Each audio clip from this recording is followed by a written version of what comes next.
welcome to the Footy Mailbag. We are back for the 2025 preseason, helping you get your starting team, season strategies, and more in order to get you ready for the season ahead.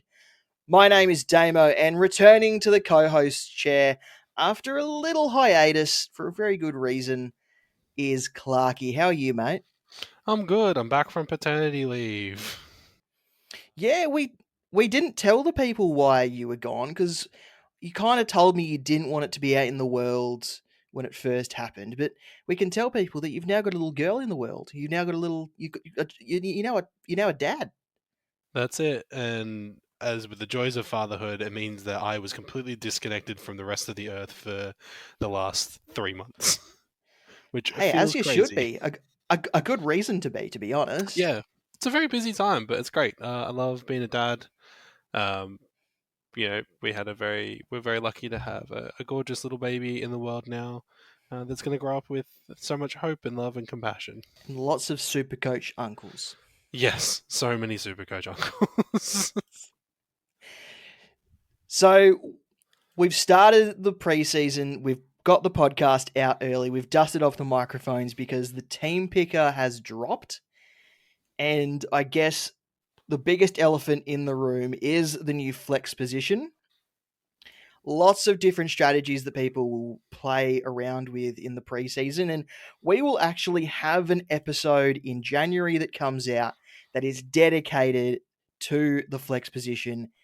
So look out for that. So we won't touch on it too much on this episode, but that means that there is now a 31st position on the field that people have to sort of account for. And there's going to be different ways that people go about filling that 31st position.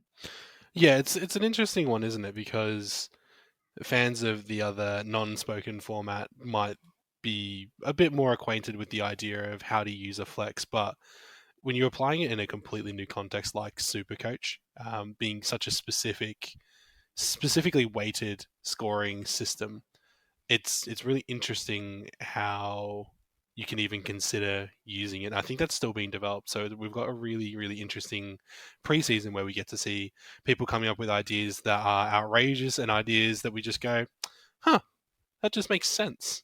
So look forward to that in January as everybody kind of is sorting it out now. Yeah, so for people that don't know, there's an extra on field position. So you're picking 23 for your field, and then you've still got 8 on the bench.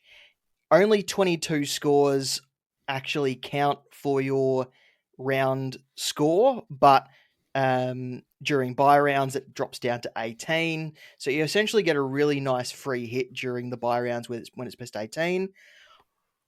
But your worst score drops out. Your worst score drops out, so you're only 22 scores count. So it kind of acts as like a safety net. So a player might get injured or subbed out on a low score.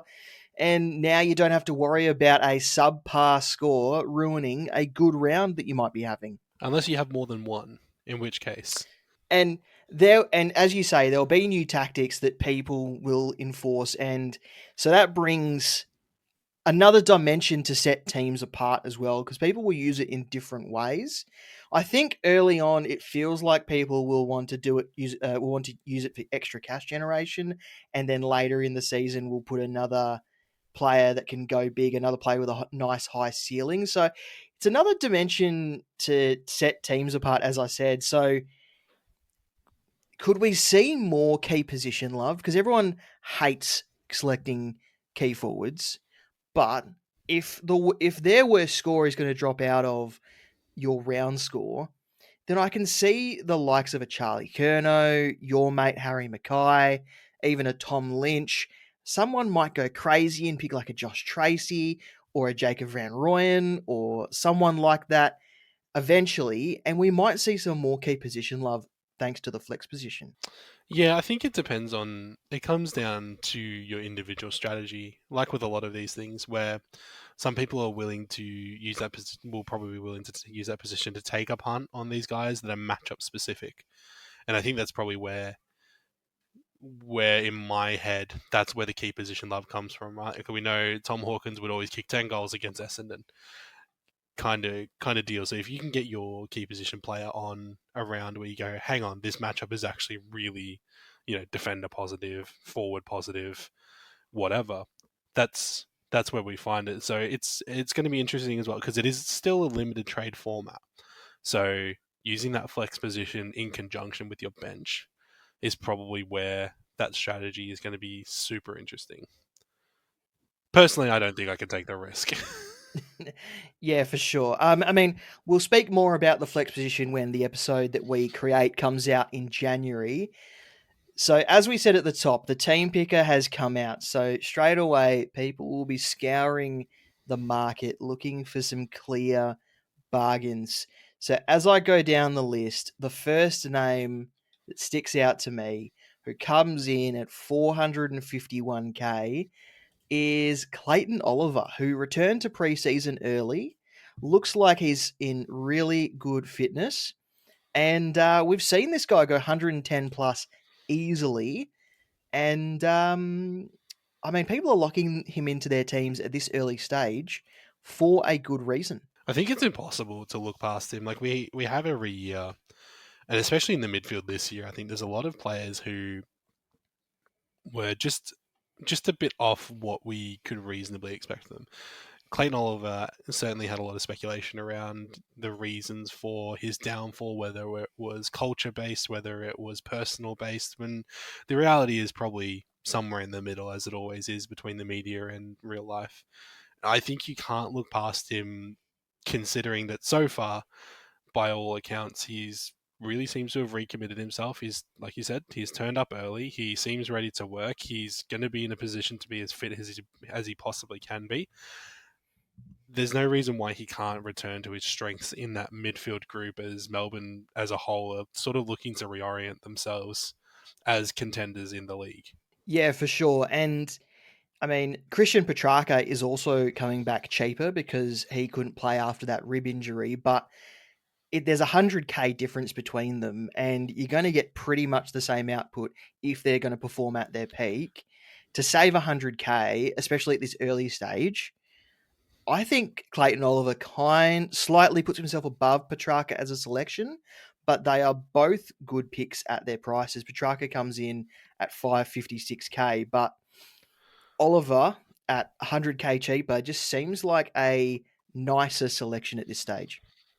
Yeah, and I think we're already sitting right with a lot of the early team picker teams that I've seen, and the trouble that I've had with it, where I haven't really had a final first draft yet. I've sort of just been playing around with different structures and things like that, and there's actually a lot more people who, especially in that mid group, fall into the category of it's pretty much from Isaac Heaney above is this, um, you know, period of uber elites, and then we have all these guys who have potential who lost significant amounts of cash. I'm talking like Jordan Dawson's.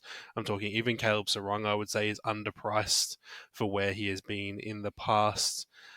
Luke Davies Uniacke is always threatening to be a high quality. So finding value in the mids is probably going to be the most effective thing that you can do this year because there's only so many Uber premiums and you can't fit them all into your team. For sure. Just underneath Clayton Oliver is a guy that you think is going to be really fun to own in 2025, and that is reigning Norm Smith medalist Will Ashcroft. So he comes in at 441k. In the last 7 games, including finals of last season, he averaged 107, which could have easily been 110 plus because there's a 74 in that run, with every other score being 95 and above.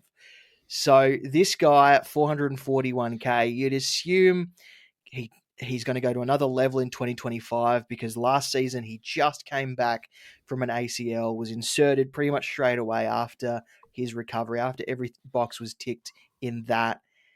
We could see him add 200k to his price in quick succession if that form is going to translate into this upcoming season.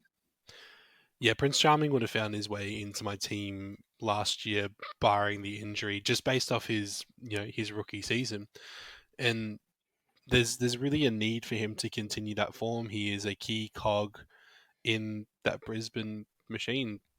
why not? He's so much fun. He's so great to watch. He ticks all of the boxes of a super coach pick that both isn't boring and also isn't completely insane. Yeah, I think he's going to be in a lot of teams and for a really good reason. Despite the bye that the Brisbane have throughout the year with that because Ugh, they're yuck part of buys. opening round. But I think thanks to the flex position, that gives us another way to kind of overcome that obstacle. Another strategy that we will talk about later. When we figured out what they are.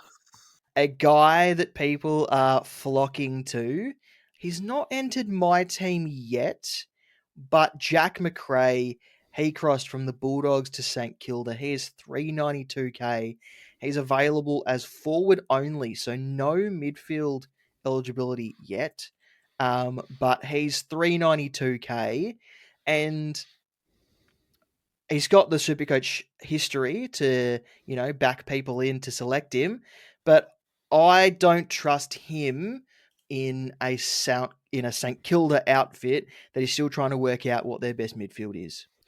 Yeah, it's the impossible question, isn't it? Where it's what the hell is St Kilda doing? And I don't think anybody has been able to answer, even the fellow St Kilda supporters among us. He's talented, no doubt, but is he twilighted? Is this just the means to an end for him, where he has an opportunity to get it because they've still got so many people who run through that midfield group that it's how do you fit them all in at once, and what's his role going to be in that? And is his role going to be worth a 70 average in a St Kilda team, but he plays 23 games? Because that's not really going to cut it. You'd kind of be banking on him to return to a 90 to 100 average to justify your expectations. I won't say to justify the pick, but I will say to justify your expectations, no matter how cheap he is. Otherwise, he's just no different to any other stepping stone. So I think we need to see. I think we need a little bit more information, and Christmas is around the corner, so who knows? Miracles can happen.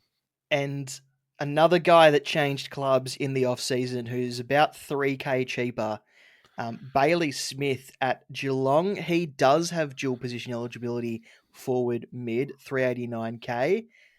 He's someone who I feel far more comfortable selecting, who's probably going to have a pretty similar role to Jack McRae.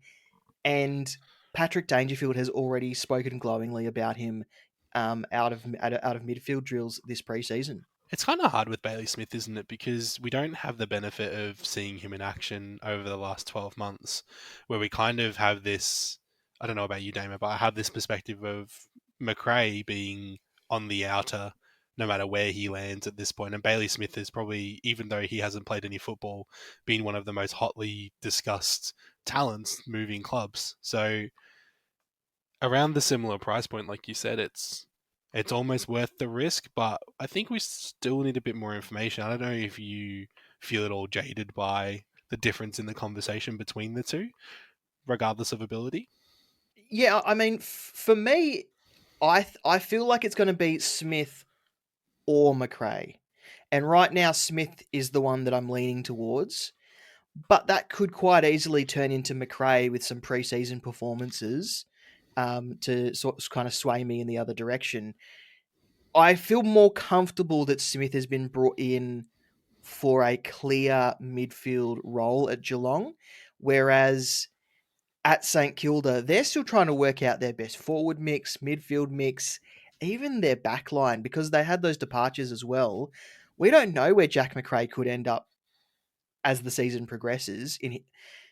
They might decide that at 192 centimeters or whatever he is, he's best as the third tall up forward to support Max King. They just lost Tim Membry, who's the same height as him, and obviously they're two different players, but that might be where they decide he does his best work.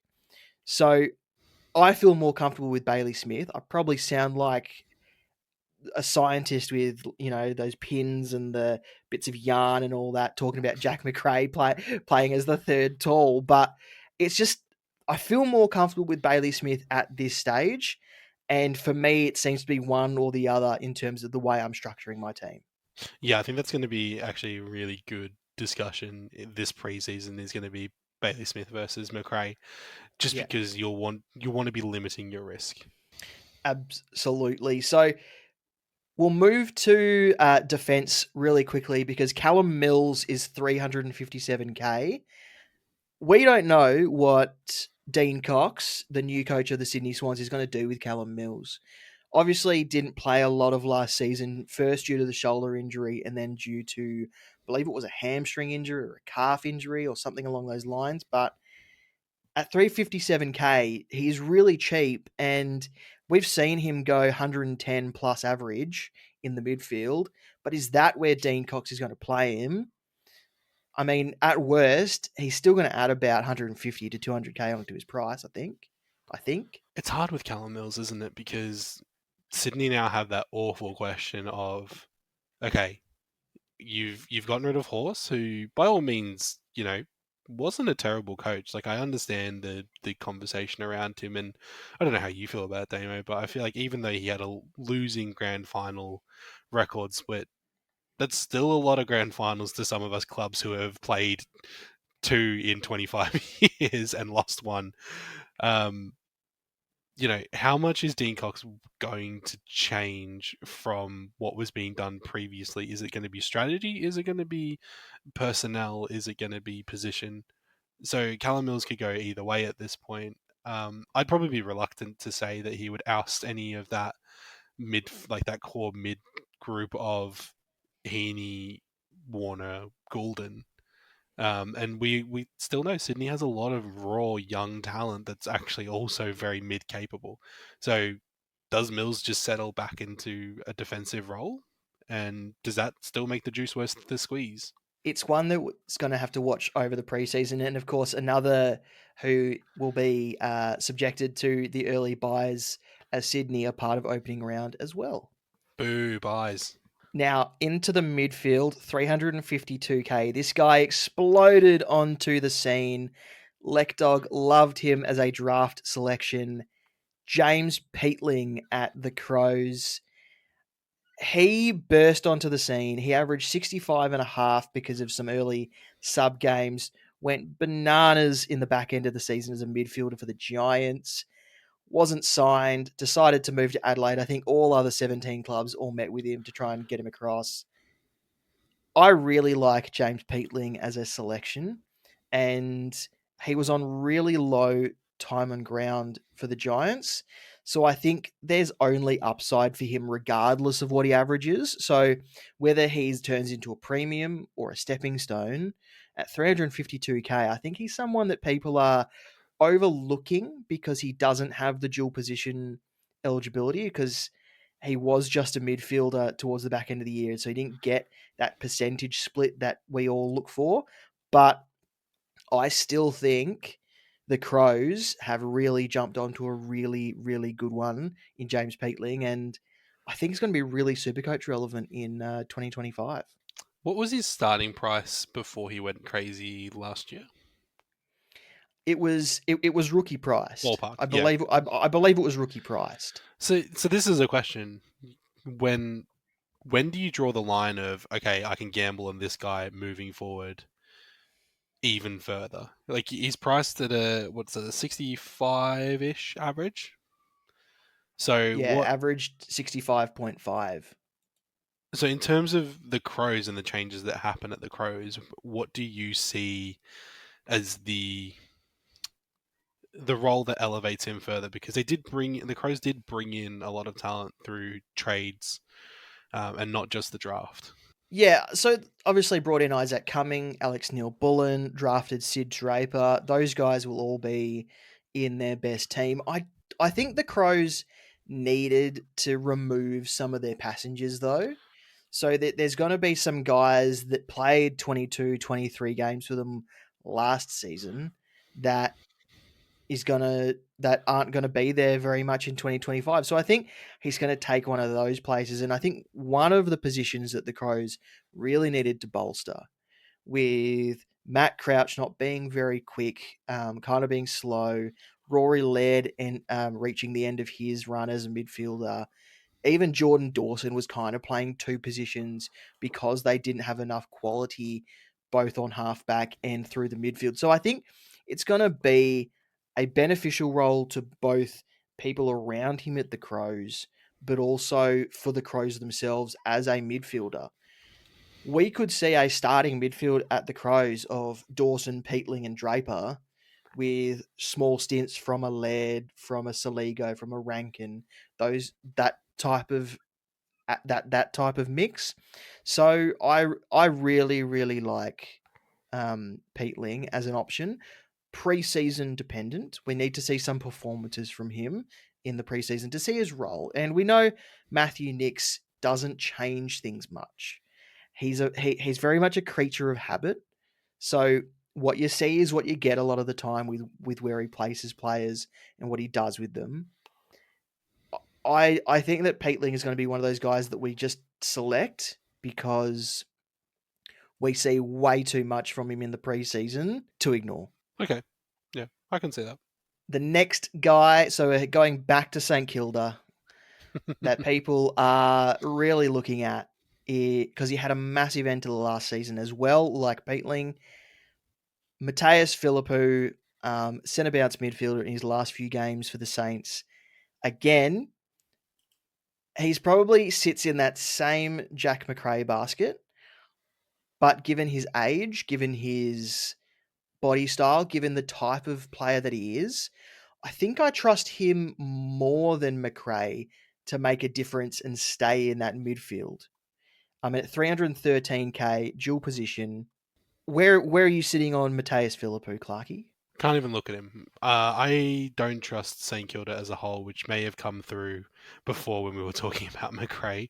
I think if you can make the same argument for McRae, then you're only looking for minor differences where, yes, Mateus Philippou is a younger and more embedded talent in that system. However, then you can go, well, we brought Jack McRae in because he's a senior player. He's got lots of experience at AFL level.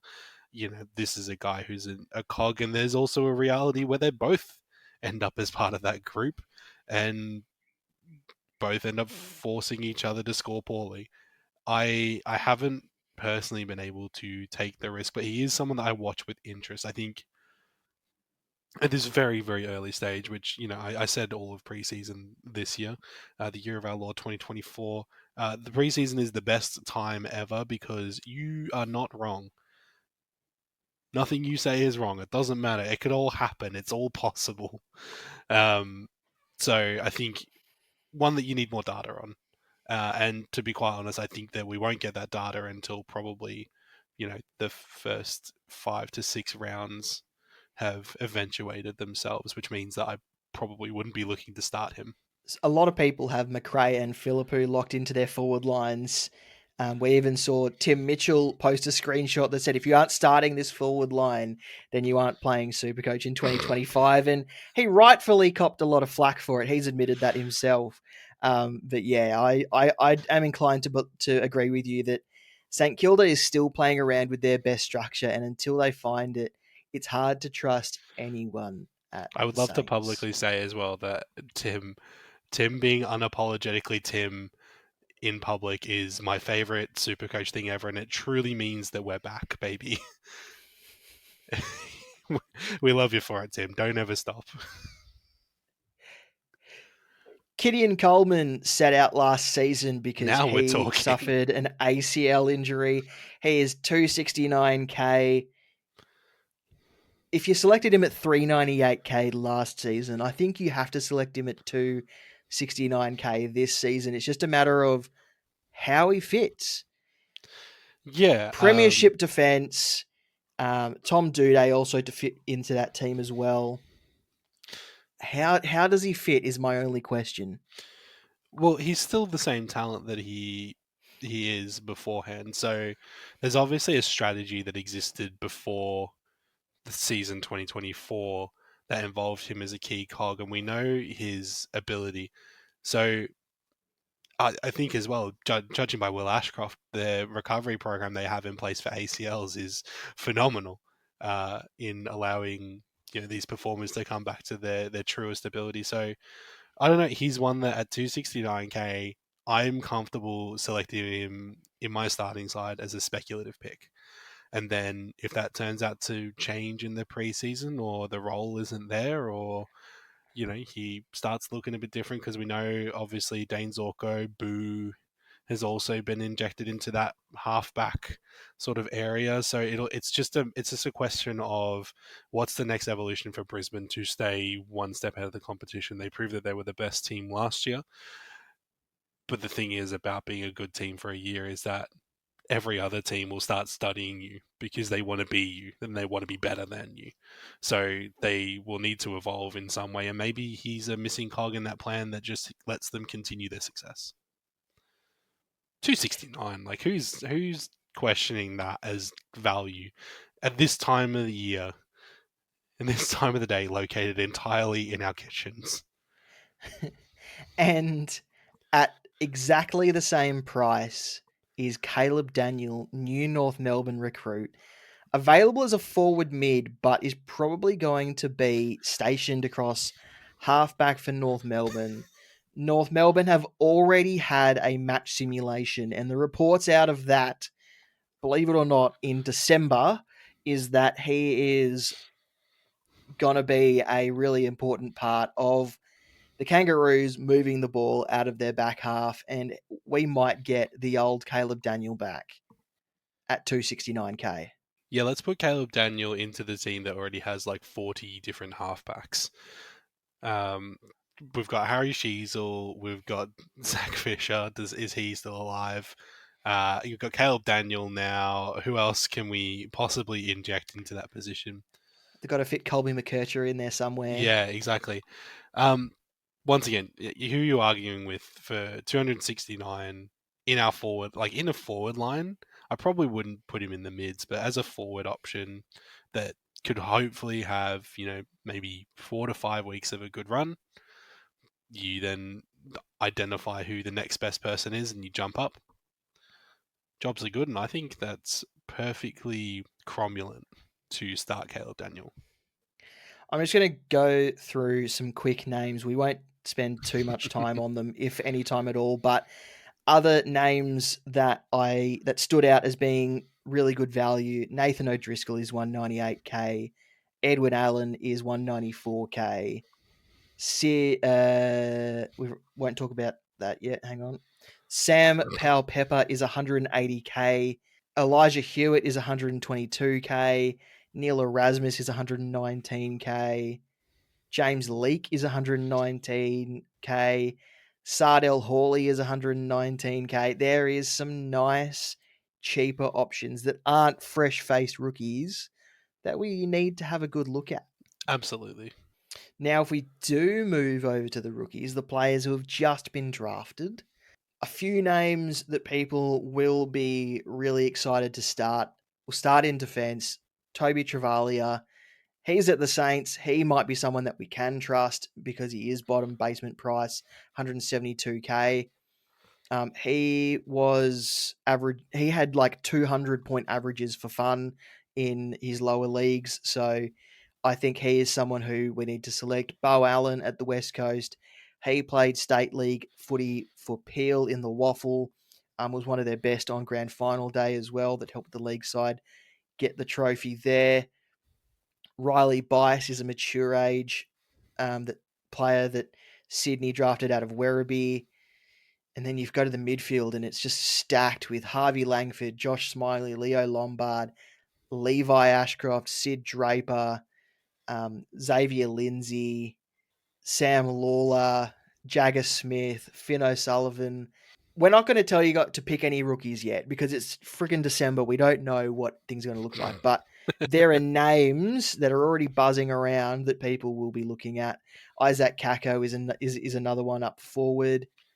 Um, we'll do a rookie podcast later on, but it doesn't feel like we're short on names Yeah, yet. full disclosure, I have been in a new parent bubble. So to be quite honest, I forgot that the draft happened. If I didn't have a keeper league draft that happened like a week after it, I would have completely forgotten that it even happened and would still be thinking that they were waiting for new rookies as of January 2025. So don't feel pressured to lock these guys in. Just pick whoever has the funniest name that's around the rookie price that you want to spend, and jobs are good. And It's December. We don't need to lock in any rookies yet. I will just say though, they're Sid Draper, Levi Ashcroft, um, Isaac Kako probably could be more than just placeholders at this early stage. But it's December. Don't lock yourself into any structure, any rookies. Just play around with it. It's the team picker. Have fun. Have fun. Don't need to be so serious all the time. Yeah. Now, there are some guys who are probably a bit too expensive to have a look at this Yeah, now stage. let's be serious. Yeah, now let's be serious. The first guy I think is probably going to be a little too expensive. And I think we said this last year and he proved us wrong. So, you know, take what we say now with a grain of salt because it's it might be totally different. But I'm putting Adam Trelaw in the too expensive category. Okay, I can see that. Uh, I think we said this I'm last year as well. But yeah. I I don't think know. this year is the year that he's too expensive. Isn't it funny? I think of Adam Trelaw in the same way that I think of Josh Dunkley, where he's just like a pretty quiet, get the job done guy. So I understand exactly what you're saying, but if I'm wrong, I wouldn't be surprised. Does that make sense? Like it's one of those ones where it's like, yeah, it's pretty reasonable to suggest it, but also, um, if it turns out to be untrue, you'd be like, oh, okay, that makes sense that I was wrong about that. I'm Um, I'm I'm kind of amazed that Trelaw played 22 games last season with his injury history. So the good run last year, was that just a 1 year and done with his body? Like, could we see maybe, him potentially get go back to his calves, his hamstrings, all those sorts of things in 2025? That's just the kind, like, it's over 600k. I just don't think Adam Trelaw is a safe pick, if anything else. yeah, that's fair. I can agree with that. Damo, you know who else is overpriced? Lockie Neal. Lockie Neal is overpriced only because I always get this when I finally pay attention to Lockie Neal. Speaking of guys who are quiet and just get the job done, Brownlow medalist Lockie Neal.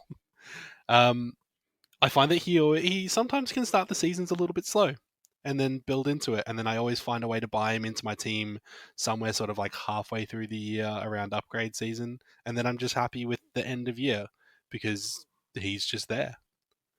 So I think probably it's at 645. I probably won't be buying him right off the bat. That's fair. He does have some slow periods that brings his price down as well. So completely agree with what you're saying. Now we spoke about St Kilda not being trustworthy. Rowan Marshall is training exclusively as a forward for Saints in this early preseason, with their SSP train on Harry Boyd taking a lot of the ruck minutes. Now, if Harry Boyd does get signed by St Kilda, he should be locked into people's teams as a rookie. He tore up the Sandful, but if Rowan Marshall's going to be a forward almost exclusively, I don't think you can select him at 603k. No, I'd be saving my money, and I think we've got a few speculative, um, relatively cheap people who are ready to take that next step as well. When we've already seen evidence that Rowan Marshall might not be the number one prospect, and shout out to Max King. Sorry, buddy, they found out that other people can be tall. That's going to be rough for you. I want the listeners to be assured. I can see Damon's video. He did laugh, but silently. He got the old nose exhale from him. That was nice for me. I'm going to go on the record and say I think James Sicily is overpriced. Okay.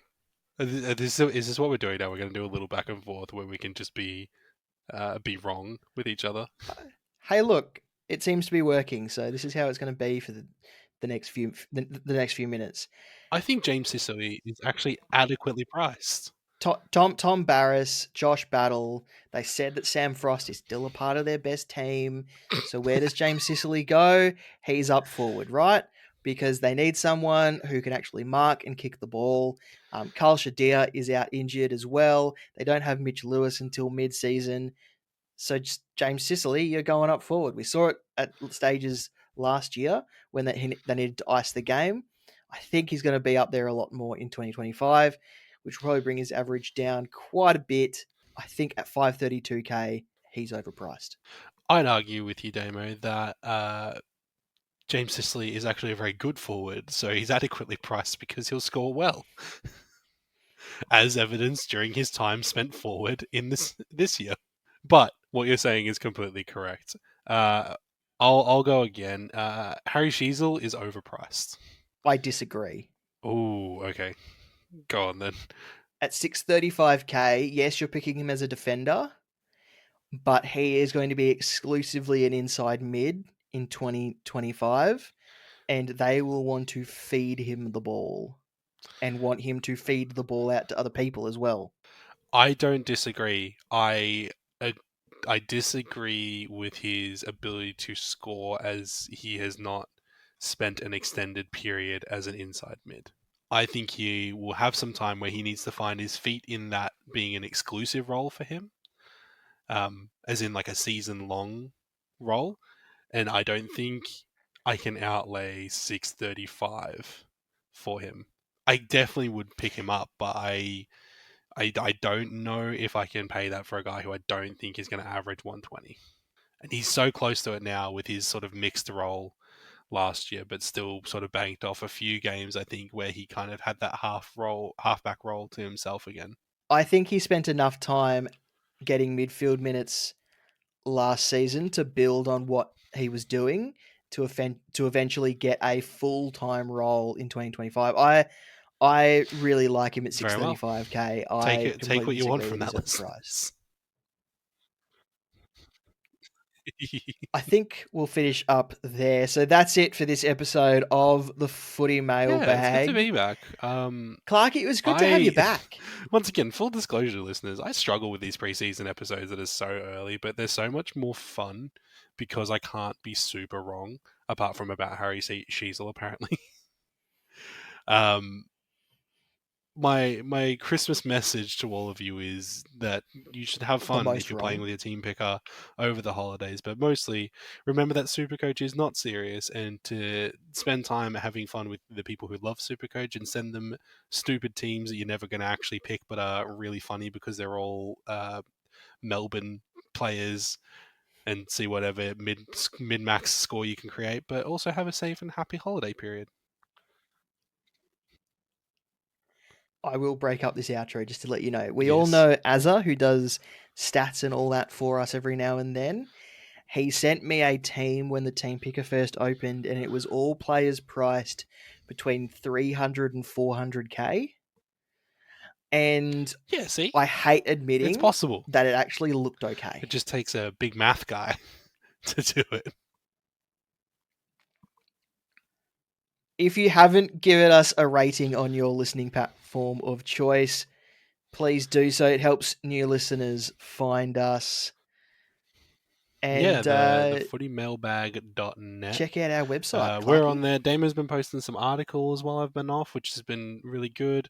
The feed will obviously be live as we have our preseason episodes coming, and you can ask a question for the mailbag through our form if you don't have social media or you just choose not to interact with people on social media. Use the form, it's fine. We don't care. We just like that you're listening. And Damo, hey, thanks for having me back. I've missed you, baby. It's been good to have you back, and it's nice. It's nice to have you back. It feels like home. Thanks to Stephen for helping us out over the draft and trade period. He's been fantastic. Won't be the Yes. last time you hear from him. Love you. Happy holidays. Thanks for listening. We'll talk next time.